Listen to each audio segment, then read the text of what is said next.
When I think of fans of the Mets and the Jets, I think of two people, Joe Beningo and KFC from Barstool, Kevin Clancy.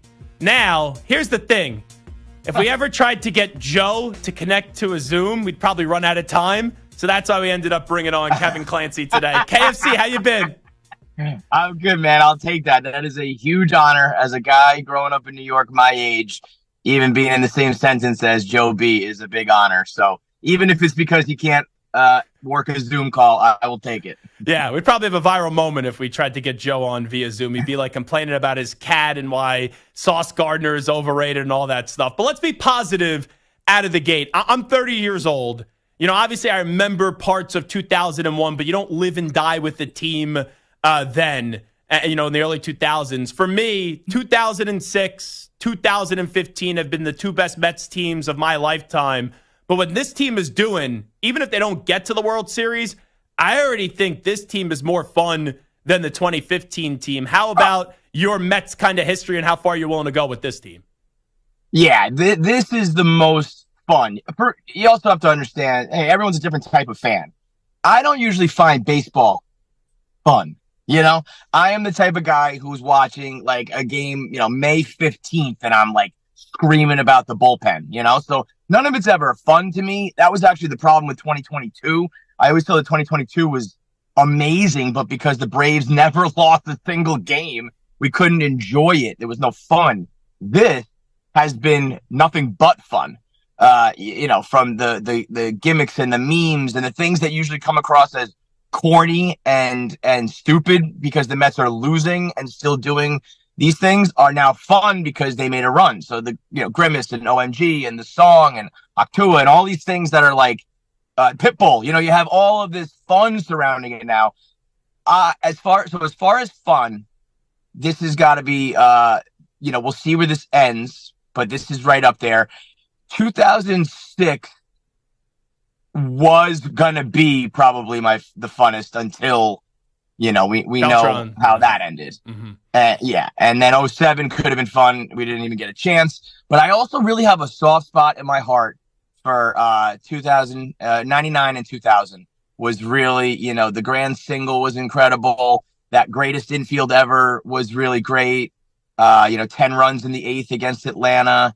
But even those, ball 4, Kenny Rogers ruined that moment. And then the Subway Series put a knife through my heart. So even when it was fun, it's never, the best. It's not the greatest. And the difference with this team, because it was such unexpected success, and I've said the season's over like 10,000 times already.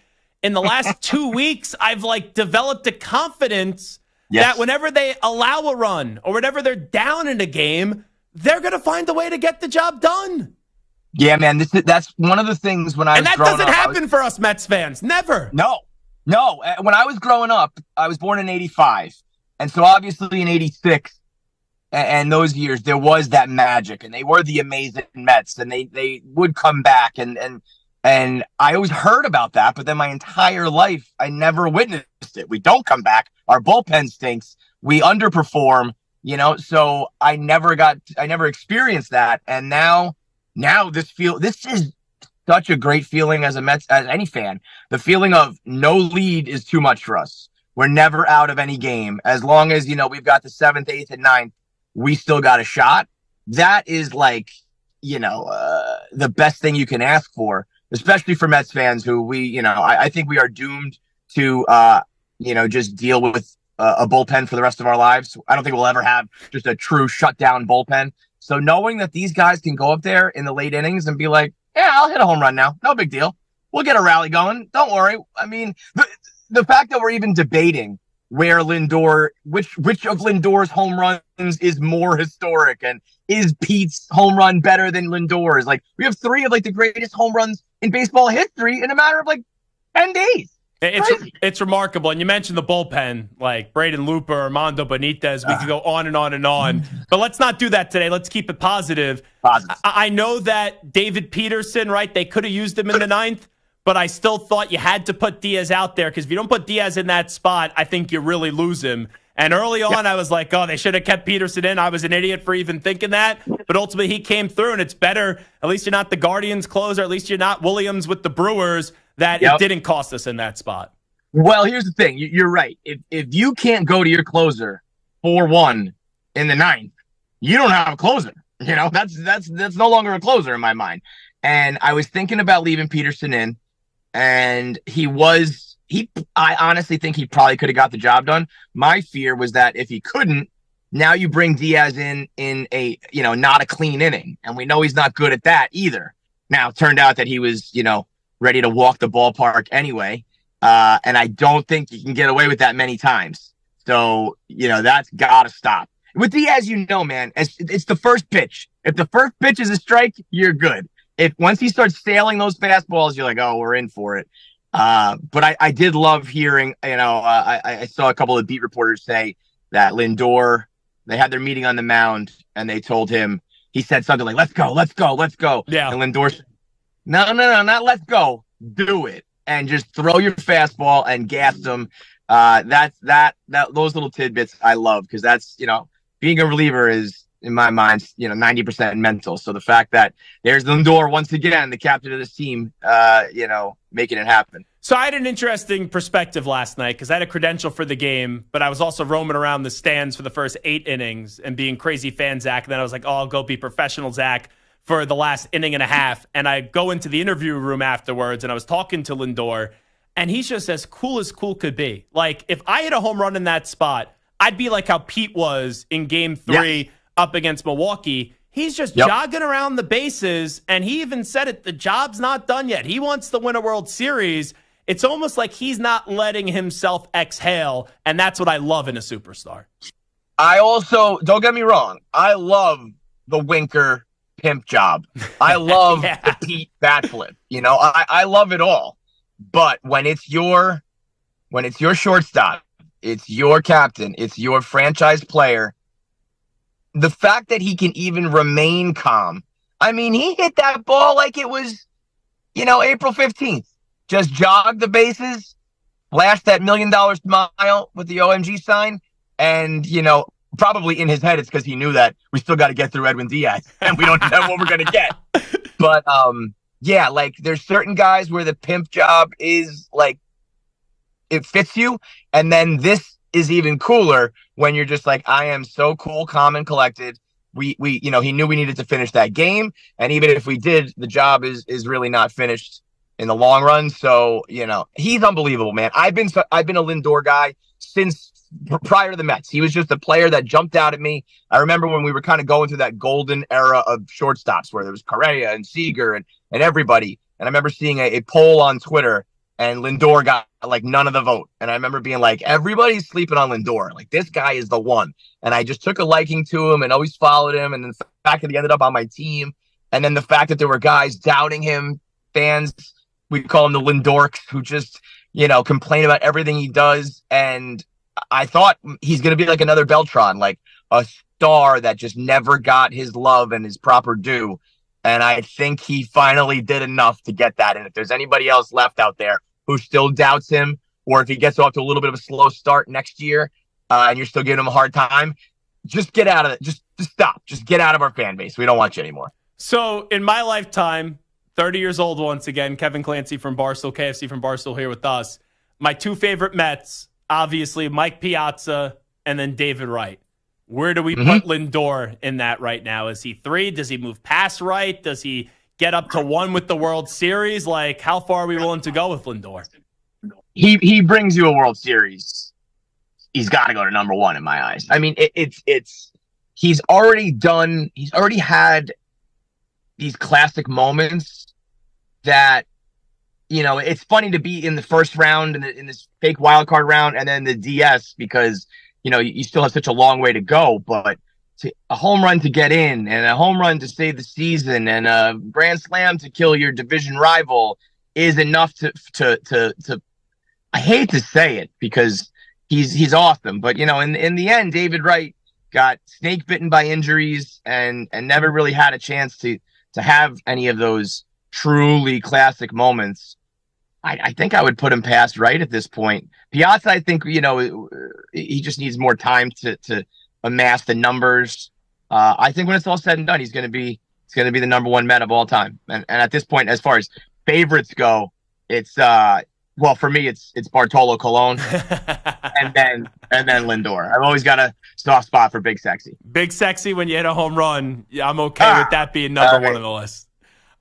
Let me ask you also, what makes this so sweet too is 2007, 2008, we know what happened, right? Like, I went to a sleepaway camp in the Poconos. Whenever the camp would reopen back up each and every August, the Phillies fans would be lining up to make fun of me because they knew I was the big Met fan. That's what also, like, I'm just happy we advance, but for it to be up against the Phillies, a little redemption finally from 07 and 08.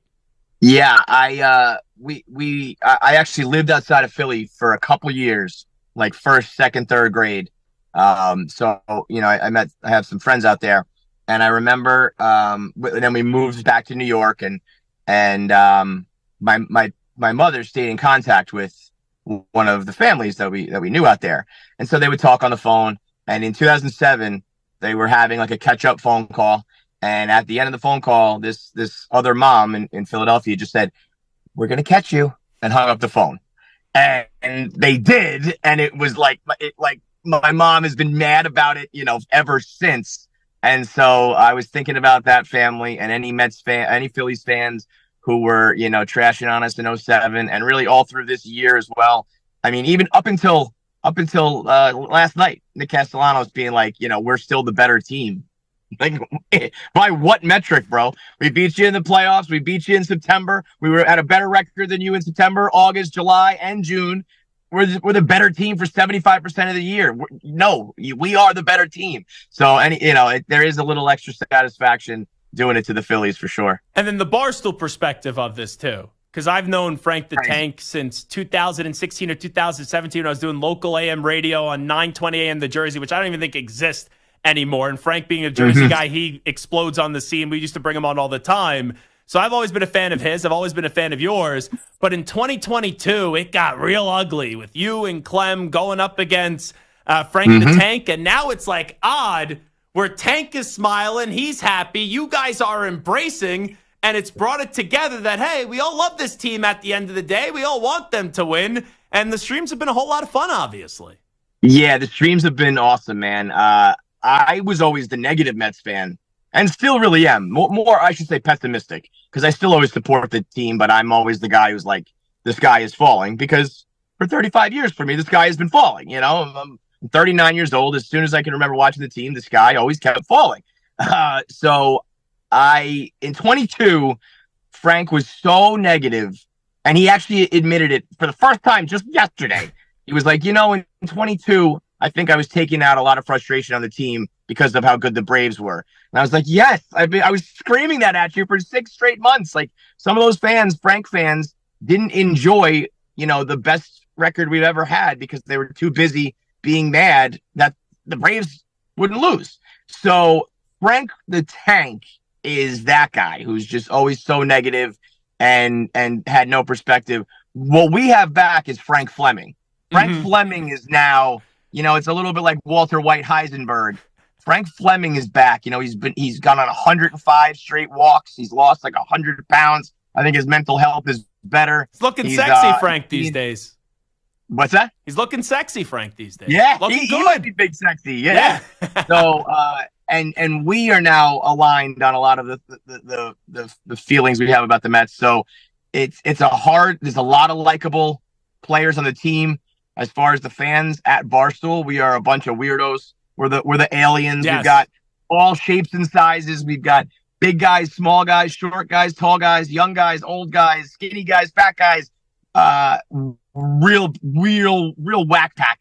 And I think these streams you can tell the passion, because we do a lot of streams at Barstool, but a lot of them on the internet these days are all about your bets and your fantasy. And these streams have nothing to do with that. These streams are just lifelong Mets fans who are just, realizing that maybe this is it, or, who knows. So it's true passion. It's real excitement. And I think a lot of fans are enjoying watching us. I don't want to say as much as the players, but it's definitely an added bonus that you can tune in and see some Mets fans losing their mind. Last thing I'll ask you, so we get to the Jets. I hate to end it on a miserable note for you, but when it comes to the Jets, right now, Saleh gone, right? Ulbrich in. We'll see if they get Devontae Adams. Rodgers basically saying he had no clue about the whole Saleh thing, baloney. Yeah, right. At the end of the year, Kevin Clancy's talking about the Jets. How? Well, it's funny because it's usually like, the Mets heartbreak, let's move on to the Jets around this time of year. And instead it's the opposite. The Mets are the only thing keeping Jets fans out of the asylum right now. I think the Saleh firing was like inevitable. I don't think he was the guy. I think he was not going to get extended. So part of me is like, let's be proactive. The other side of it is I kind of think he got a raw deal. I think he did a great job without having a quarterback last year and really held the team together. I think Aaron Rodgers absolutely had a hand in it. It's crazy to say otherwise. I like, again, it's proactive, which as a fan you like, but an interim coach coming in is, not really what you're looking for in a year that you had Super Bowl hopes. I hope that baseball season keeps running a few more weeks so I don't even have to worry about this team yet. But, Aaron Rodgers wasn't looking great either. So it'd be one thing if he was, lights out and he was making personnel decisions. But, we need you to step up, pal, because you look like an old man out there too. So, I mean, at this rate, if things hold, it'll probably be like a, 500 team when we had Super Bowl aspirations. I mean, that Patriots game was so great, but you're starting to realize that the Patriots are like the actual worst team in football, which is a nice change of pace, but also means that it was a little bit smoke and mirrors with that game on Thursday night. So, unless things really turn around and somehow your interim coach works out, maybe you do get Adams. But unless A-Rod really steps it back up, I think it's at least another year before we maybe put it all back together. Now, Belichick would never coach the Jets, but could you imagine, for your purposes, with Portnoy, if Belichick ends up coaching the Jets next year? I've seen enough crazy stuff, especially at Barstool, where we have our storylines intertwined with the real world. Anything's possible, man. I think Bill is enjoying his time with his young girlfriend, doing whatever, going on field trips with her. But Taylor Swift concerts, right? Yep.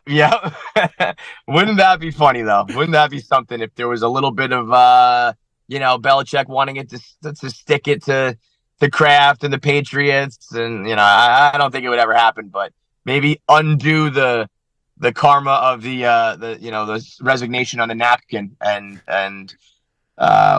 but yeah, I think that's a pipe dream, and I don't think you want to coach that old anyway. But it is getting a little frustrating to be told, we've got the guy. I was told we've got the guy, 5 times in the last 5 times, and not even been close to the guy.